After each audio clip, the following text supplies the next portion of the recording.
Hello guys. Luto tayo ng chicken mindi.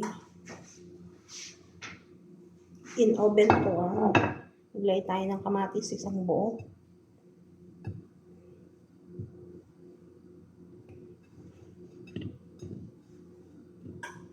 Yan.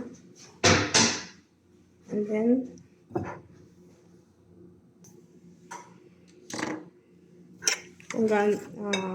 ito po siya. Naglagay ako ng isa't kalahating kutsara ng asin. Tapos, 5 butter. Kung gaano karami yung bigas, ganun din karami yung sukat ng asin. Ayan. Naglagay tayo ng 5 butter. Ayan. Ito yung chicken mindi guys. And then, lagay natin yung rice. 1.5.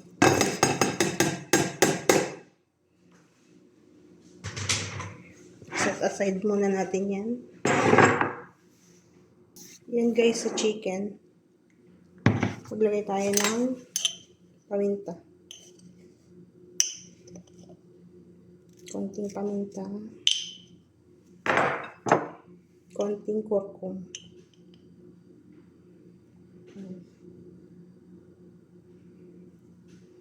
At syempre konting asin. Then, mix natin. Mas maganda kung minarinate natin ng mas maaga.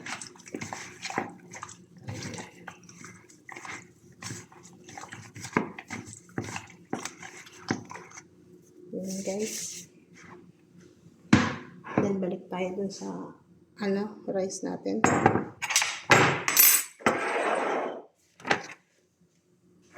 Sa isa't kalahating rice, every 1 rice, 2 cup ng ganito. Ganito yung sukatan ko ng rice. So, ganitong din yung tubig na ilalagay ko, 3 peraso. Every 1 cup of rice, 2 na ganong lalagyan. Yan.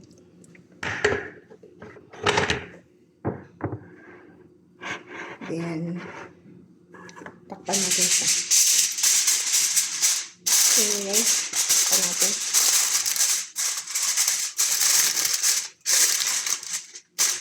Butasin natin sa gitna.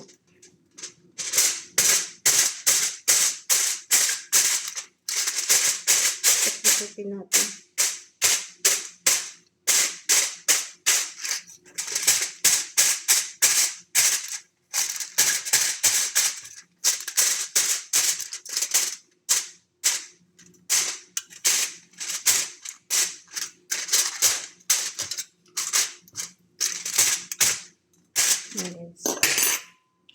Then, lagyan natin ngayon yung chicken. So, i-save mo na rin ito. Save natin.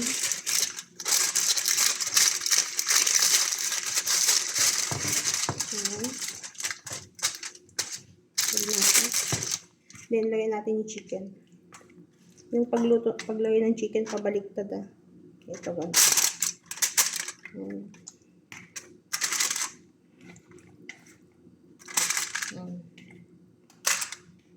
Siyempre may natira siyang sauce, lagyan na natin.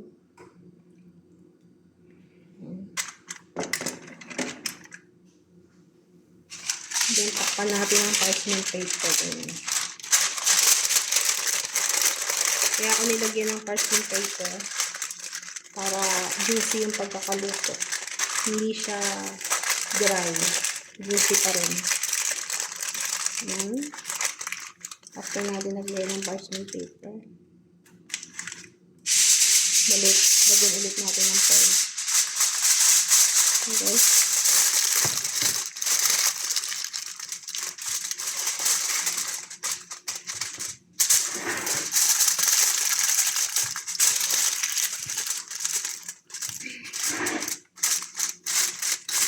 Then, ilalagay natin siya sa oven ng 1 hour. Tara na guys. Lagay tayo sa oven. 1 hour siya guys. 1 hour. Ganda guys. Sige na, babay na guys.